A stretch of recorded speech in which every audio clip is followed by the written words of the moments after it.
Dream Bank knows that dreams take hustle and hard work, and they thrive with connection and support. Visit amfam.com/dreambank to join our community and explore our free events and resources designed for dreamers like you who do, believe, and achieve. It makes a difference when a community gets thousands of new jobs. It makes a bigger difference when all of those jobs pay more than double the federal minimum wage. All Amazon employees make at least $15 an hour. Employees aren't the only ones who experience the impact of our starting wage. Neighbors like Sylvia and Francois of Sylvia's Cafe in Opelika, Florida, feel the impact of that extra spending money. See their story at aboutamazon.com/15. Hello, everyone, and welcome to the Jeffrey Epstein Show. I'm your host, Bobbycapucci, and this is Daily Drop number 450. What's up, everybody, and welcome to the program. Hope everybody's having a fantastic Friday so far. We're going to jump right in today, and we're going to discuss an article from the great Kate Bricklet over at the Daily Beast. And the headline of this article: Epstein kept dossiers on his survivors to blackmail them. Now, if you've been following this case, like I'm guessing most of you listening to this podcast right now have been, then you know that Epstein kept dossiers on everybody. So it would make sense that he'd have dossiers on the girls as well. You know, it was all part of the blackmail scheme, right? Compromise. The more information you have, the better position you set yourself up in, especially in that kind of world. And even if you're not an intelligence asset, even if you're not working for an intelligence division, even if you're just in a boardroom or you're in a competitive, highly competitive field, the same thing occurs. Information gathering, doing intel, oppo research, it's the bread and butter for these sorts of people. And Jeffrey Epstein certainly was no different. He had a dossier on a dossier and a dossier on top of a dossier for everybody. Now that Kate is reporting on this and bringing it out and putting pen to page, you know, it makes it more tangible, right? You can look at it and say, holy Toledo, what do you know? And then you can refer to it and show it to your friends, like I call them, the unsullied, who might not know anything about the case. And all you have to do is link them to, 3 or 4 articles, and before you know it, people will be sending you messages like, what in the hell is going on with this case? So that's why it's awesome to see people like Kate and some others really, carry the torch as far as people in the quote-unquote legacy media. So let's jump into this article and let's see what's what. A survivor of Jeffrey Epstein's sex ring claims that a financial advisory firm linked to the deceased trafficker coaxed women into marriages, put their names on falsified documents, and kept dossiers on survivors that the pedophile financier loaned her out to his powerful friends for abuse, according to new court papers. So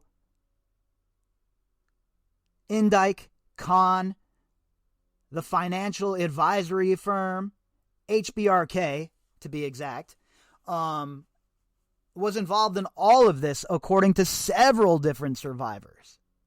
And now you have one of the survivors coming out, Priscilla Doe, and saying that that firm was involved with all of it, pretty much putting a stamp on the speculation, right? Look, everybody has speculated and, more than speculated, I should say. At this point, there's a lot of circumstantial evidence that proves her allegations. But with her coming out, Priscilla Doe, and putting this on the record and naming HBRK for taking part in the sham marriages, taking part in, falsified documentation and all of that, well, it becomes a bit more real, right?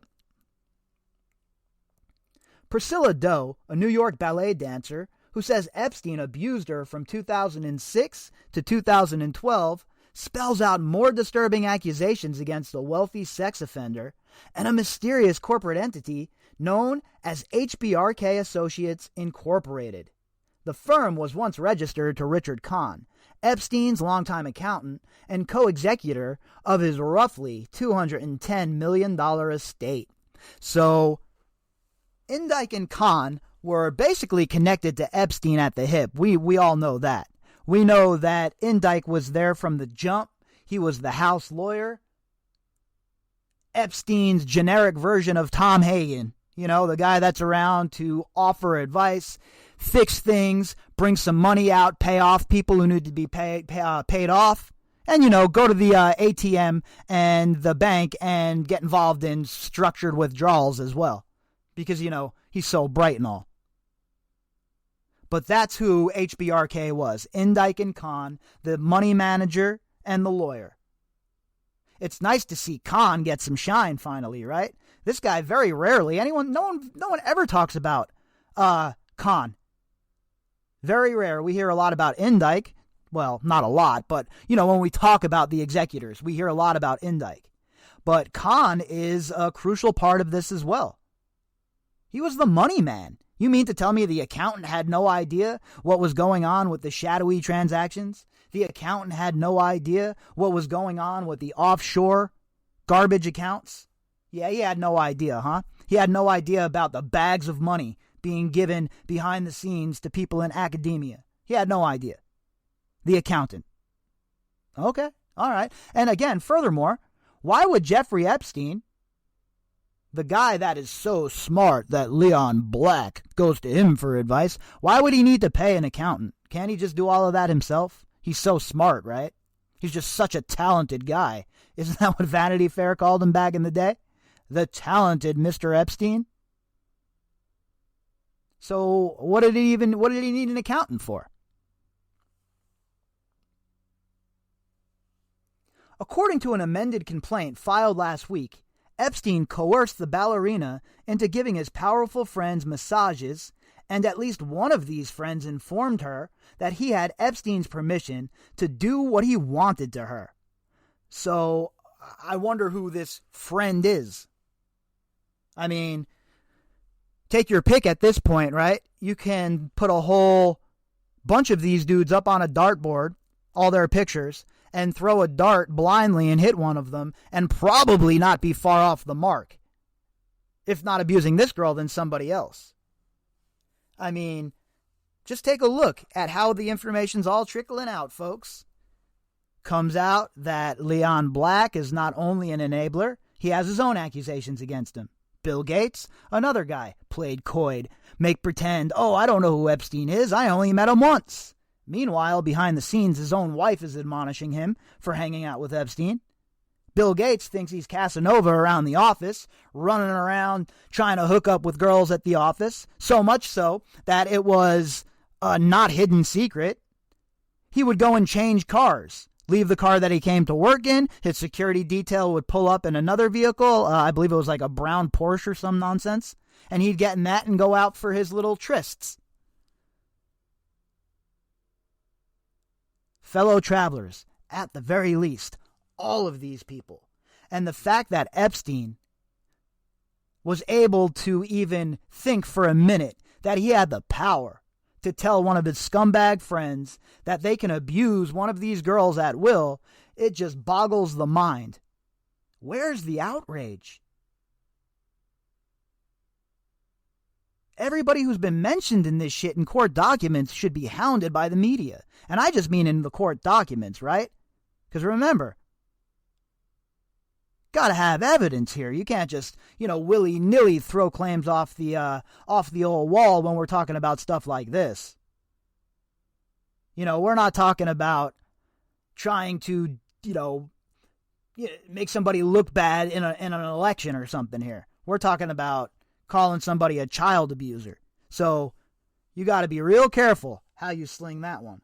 But these people that have been mentioned in court documents and fingered by these girls themselves, they can all get effed. And I'll tell you what, After all we have learned in this case, and here, 1,300 articles or whatever the hell we're on at this point, we have a pretty clear picture of who these people are and how they move. And that's not saying all of them are out here involved in human trafficking.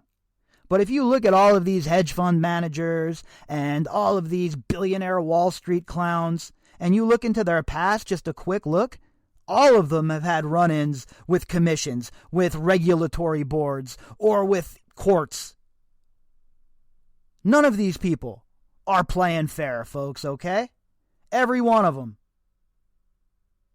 is using a weighted bat. While me and you, well, we're using a wiffle ball bat. Doe's updated lawsuit follows her rejection of a settlement offer from the Epstein Survivors Compensation Program. Her attorney, Brad Edwards, confirmed that Doe declined the fund's offer, but would not comment on the complaint. And now this is where it gets interesting, right? So now Priscilla Doe, is not accepting the money. So we're looking at a protracted court battle, probably. She's going to try and get in front of a jury and argue her case. And HBRK and the rest of these clowns that thought they were going to be protected by the compensation fund, well, surprise, not so much. And we talked about this a little bit in the past, how one or more of these girls might not feel like the compensation fund is right for them, and they might choose a different avenue. And that's what we see here with Priscilla Doe. She's decided to move in a different lane, and she has decided to pursue this in her own manner. And I think that's good for her, right? She knows best. Her and her lawyers know best. Her family, they know best. Not me, not anybody else, them. So if this is what they decide to do, I say go for it. And go for the throat, right? All of it. Get everything into discovery, subpoena everybody involved, get them all under oath. I mean, if the prosecutors don't want to do it in the Maxwell case, then hey, maybe it'll all be brought to light this way instead. An attorney for Epstein's estate, however, pushed back on Doe's claims. The new allegations against Mr. Khan and HBRK are completely inaccurate, Daniel Weiner, a lawyer for the Epstein estate, told us in an email. Neither Mr. Khan nor anyone else at HBRK forced, coerced, or threatened anyone in any fashion at any time. All right, says you, Mr. Weiner. These girls are telling a different story, though. And the track record has proven thus far that these girls, these survivors, these women speaking out, well, they're telling the truth. While your clients have done nothing but obfuscate, muddy the waters, and try and slow things down to try and make it either A, too expensive, or B, an afterthought for the public. Two crucial errors, by the way, because neither of that's about to happen. It makes no sense to assert, or for your publication to report, that people who worked for Mr. Epstein knew of his private activities, including sexual or other personal interactions between Mr. Epstein and women who worked for or associated with him, simply because they handled some financial and administrative services, Weiner said. Yeah, because the money handler, the guy that's laundering the money for the mafia, he doesn't get in trouble when the whole entire thing collapses. They show up with a couple of mixed drinks for him, right? Here's a nice margarita for you. Would you like yourself some tacos, perhaps? Everybody involved goes down. You're an accessory. You're an accessory after the fact. You're directly involved, whatever it may be. Jeffrey Epstein and his crimes didn't happen with just him doing them. There's no way that could have occurred. This guy was the accountant. And the lawyer here says the publication shouldn't even write about this. Why not? Why should they not write about this when the survivors are the ones telling them this? When people who are involved in this directly are the ones telling them this? And in fact, the biggest of all of them, well, this has been filed in court. Okay? So that makes it pretty real. A source close to Kahn previously told the Daily Beast that the number cruncher wasn't aware of Epstein's abuse of underage girls and young women.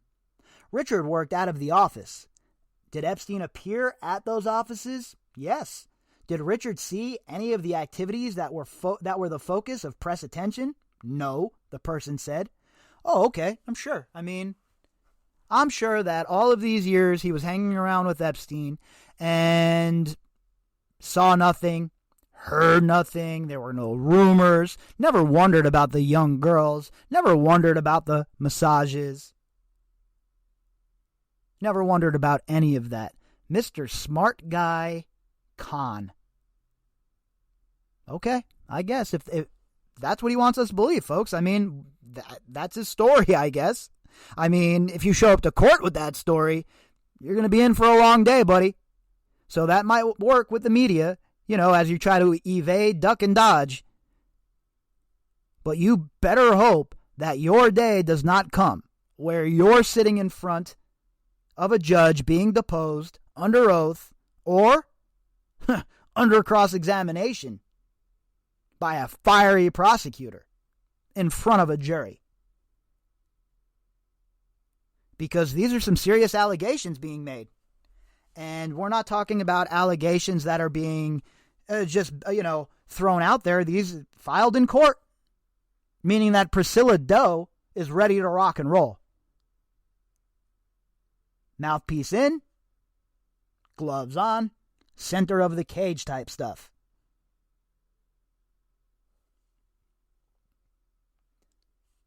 Still, Doe's complaint claims fellow HBRK employees helped to facilitate Epstein's crimes. They allegedly warned the women by email or other communication how powerful and wealthy Jeffrey Epstein was, and maintained damaging files on many of the young female survivors to prevent them from cooperating with police or in civil lawsuits against Epstein and his trafficking organization. So, you always wonder, well, why didn't anyone talk about Epstein, Bob? Look, he had a dossier on everybody. All of these girls. And then he would call them with that flexing about how his powerful friends were, about how powerful his friends were, who they were, and how he could ruin their lives just as quickly as he could make their lives great. And, these are young people, young girls, young men, whatever. You're impressionable, right? A powerful man like this tells you that kind of stuff. You believe it. And then you have his employees are emailing you and threatening you and all of that. Forget it. It got to be intimidating.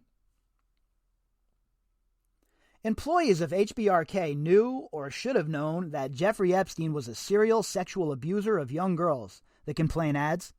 Those individuals played necessary roles in facilitating Epstein's sexual abuse to the point that much of it would have been impossible but for the services provided by defendant HBRK. And this is something that we have seen, right, throughout this case being built, this sort of claim. And you look at it and you know for a fact that Jeffrey Epstein couldn't have done this on his own, that there were so many people involved and so many people knew. And yet all of those same people are now crying like they had no idea or like they themselves were victims. And I love that Brad Edwards is still hot on the trail here. And I love that Priscilla Doe has decided not to let them off the hook.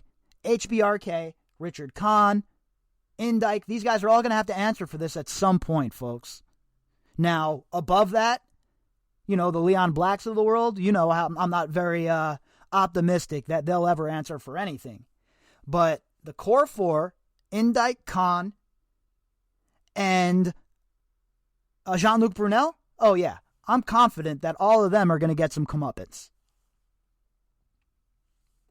Meanwhile, the lawsuit claims employees of HBRK, as well as Epstein-related entities, NES, Financial Trust Company, and Florida Science Foundation, arranged for Doe's transportation of Florida, where she was abused by Epstein during his work release privileges. So all of those companies, folks, NES, Financial Trust Company, and Florida Science Foundation, anybody who has done business with them, Anybody who has transferred money to one of those accounts or taken money out is involved in ill-gotten gains and is involved, under RICO statutes at least, in the crime. So where are the RICO statutes? When are they going to drop RICO charges on all of these people? Why the half-stepping? At the time of the alleged abuse in 2008 and 2009, Epstein was serving a country club jail sentence in Palm Beach for soliciting a minor. And now you got the whole entire thing where the FDLE comes out with their stupid report that meant nothing, talking about how the deputies were watching him, blah, blah, blah. Well, if that's the case, how is he abusing Priscilla Doe at the same time? See, it just doesn't add up. And again, I can't side with the government, right? Because all they've done is lie and BS us through this whole entire thing. And obviously a bunch of other stuff, but we're talking about just this right now. So they've proven time and time again, in this case especially, that they can't be trusted. Their narrative is trash. So why should I believe them? I don't believe anything about that first arrest, that first prosecution of Epstein.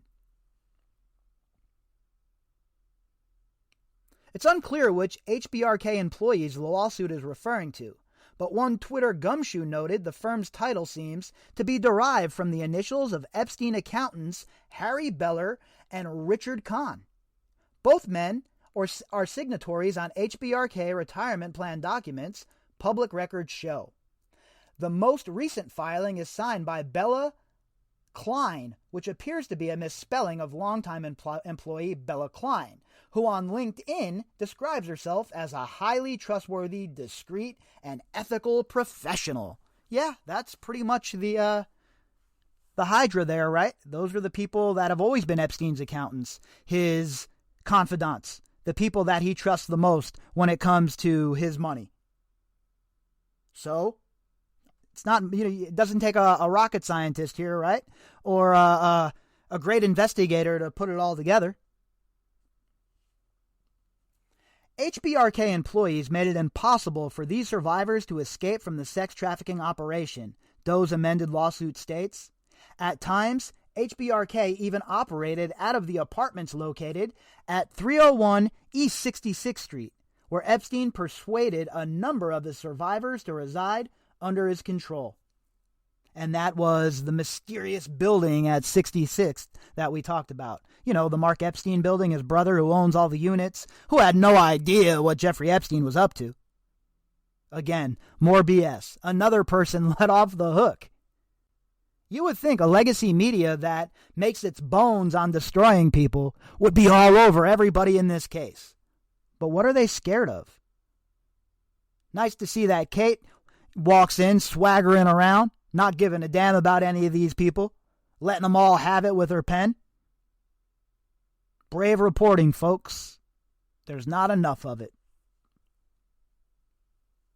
HBRK additionally stored large amounts of cash in its offices to ensure that there were funds available to pay and silence survivors of Epstein at any given time, the document adds. Well, that goes to the truth of it. We know that Epstein kept a bunch of money in that safe, and we know that Indike was going over to that bank to take money out all the time in the sum of $7,500, so he'd stay under Title 31. And then that money was used as petty cash to pay people off. So definitely falls in line with all the stuff we know already. As the Daily Beast reported, Doe was among multiple accusers to file lawsuits against Epstein's estate after his death inside a federal lockup in August 2019, just 1 month after his indictment for trafficking minors. Doe also was interviewed as part of the 2019 criminal case brought by the Manhattan federal prosecutors, the amended complaint states. So that shows you right there, this is serious business, right? We're not talking about some crackpot who just showed up out of nowhere. We're talking about a woman who was a girl when she was started abused by this man, who has real grievances, who is not going to be shut up, who is not going to be swept under the rug. And she has found the perfect ally in Brad Edwards to pursue this. I'm not a big fan of lawyers in general, but Brad Edwards has shown his mettle time and time again. And anyone stepping up to the plate, manning up against Epstein and his posse of lawyers, they got my respect for sure. Doe was a 22-year-old ballet dancer when a recruiter brought her to Epstein in 2006. She says that for years, she was forced into sex with Epstein and his associates at his mansions in Florida, New York, New Mexico, and the U.S. Virgin Islands. I mean, I hate to go off on a tangent again, but what's going on at Zorro Ranch? Another girl, Priscilla Doe, saying she was abused there. How many girls have to say they were abused there? Virginia, Annie, Priscilla Doe. How many others?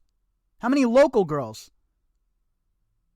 What about the massage therapists from the area that were in the Black Book? All of these other places get raided, but not Zorro Ranch. No access there. Nothing to see here, folks. Don't worry about Zorro Ranch. The question really is, I know it's rhetorical, why? The amended complaint also includes new detail on Doe's background, saying she worked menial jobs to pay for training at Step on Broadway and the Joffrey Ballet, and was about to begin rehearsal for the Nutcracker with the Iglevsky Ballet School when she was recruited to meet Jeffrey Epstein by another young female who had also fallen prey to Jeffrey Epstein's sex trafficking scheme. This recruiter offered Doe, who came from a poor family and had been living with her mother, the chance at a job giving massages to a wealthy businessman. So again, you see the same story unfold, right? Another girl, broken home, living with her mother, poor background. The recruiter knows that, preys upon that, brings her into Jeffrey Epstein's clutches, and he uses that, molds her because of that, and manipulates the whole situation because he has power and money.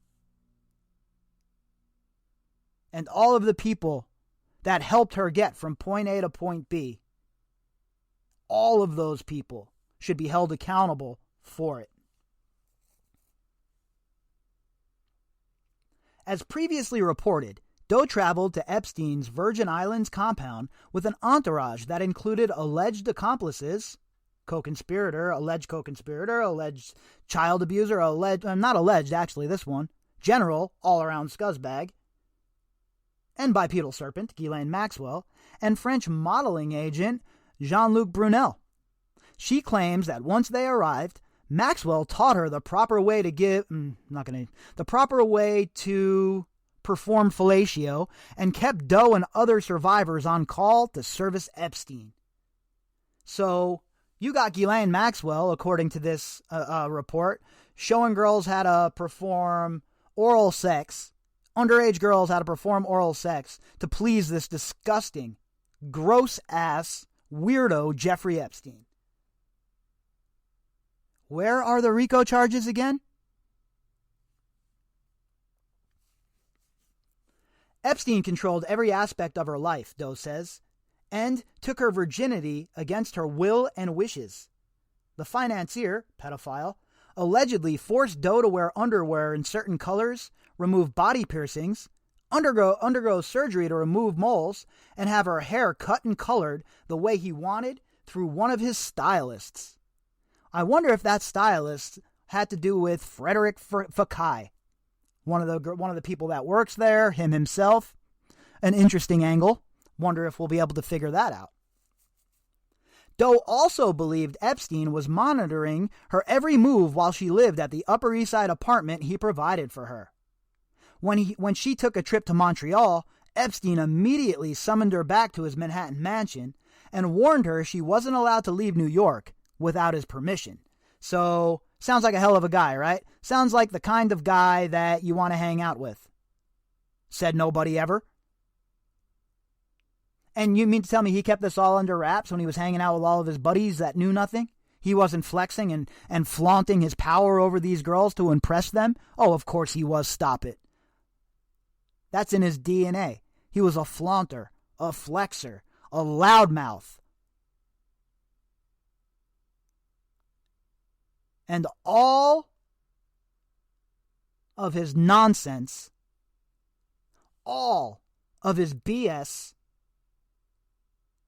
is very, very clear. This man was involved in not only sex trafficking, he was involved in money laundering, he was involved in tax evasion, and, according to this girl here, kidnapping as well. We know that Jeffrey Epstein and his criminal organization should be charged with plenty more crimes than they're looking at right now. That's one certainty that I'm very confident in talking about. Because just take a look at all of the allegations throughout all of the years. You mean to tell me that all we have so far are the indictments against Maxwell? Really? Epstein intermittently surprised Doe by showing up unexpectedly, causing her to believe he was stalking her, the amended complaint alleges.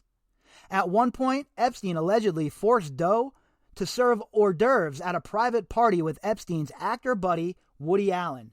I wonder, would this be the same party that Chelsea Handler was at, Stephanopoulos was at, Katie Couric? The list goes on and on. Same party that you have a sex trafficking victim walking around giving you a piece of ham on a stick or whatever sort of hors d'oeuvres they're serving? But nobody knew anything.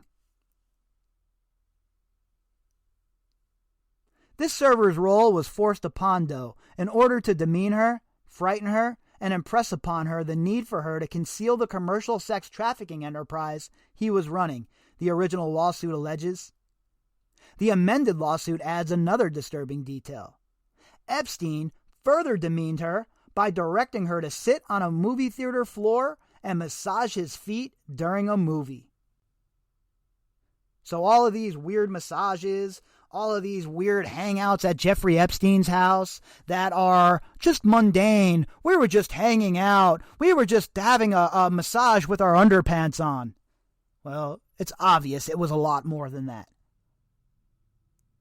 It's obvious that the guys that were hanging out with Jeffrey Epstein and hanging out over at his house, well, they weren't over there to watch the game, okay? And Jeffrey Epstein and his association, all of the people that helped him keep this thing moving, every last one of them that has been named in these documents, Indike, Khan, the core four, they all must be put under oath, and they need to be questioned by a seasoned interrogator. Because how much more evidence does there need to be? All of these people, according to the people that it happened to, were working hand in hand to make their abuse possible. Isn't it time that we see some RICO charges? Isn't it time that we see the SDNY kick in a few more doors? What are they waiting for? If you'd like to contact me, you can do that at bobbycapucci@protonmail.com. That's BOBBYCAPUCCI at protonmail.com.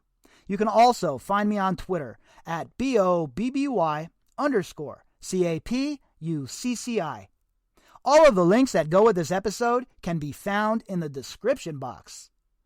All right, folks, so today I have a couple of episodes coming your way from my new podcast to give you a little taste of what I have going on over there. So they'll be marked. That's what they are, obviously. So if it's not something you're into, just skip right on over it. And then tomorrow, well, I'll have the next episode and the final episode of the Vanity Fair article. So that's pretty much the schedule for today and tomorrow. And we'll keep it rolling, folks. We'll see what's what. And we'll continue to try and swim upriver in these murky waters. If you're going out tonight, please be safe. Don't be a moron. Don't drink and drive. Don't smoke and drive. Whatever it is, get an Uber. Have a good time. The world is open. And folks, you all earned a good time. All right, everybody. I'll talk to you all tomorrow. Are you ready? Because travel is back. And in Arizona, epic reunions can happen. So start planning a girls' trip, a guys' weekend, or a family vacation to a place where selfies are fun again, date nights are extra special, and together is even better. Now's the time to get way out of the house. Rediscover Arizona. Start planning your getaway at rediscoveraz.com.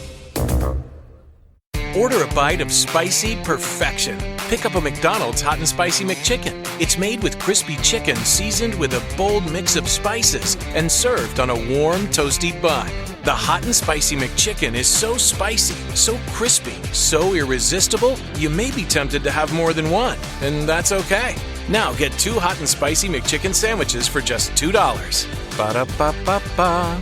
Prices and participation may vary. Cannot be combined with any other offer or combo meal. Single item at regular price.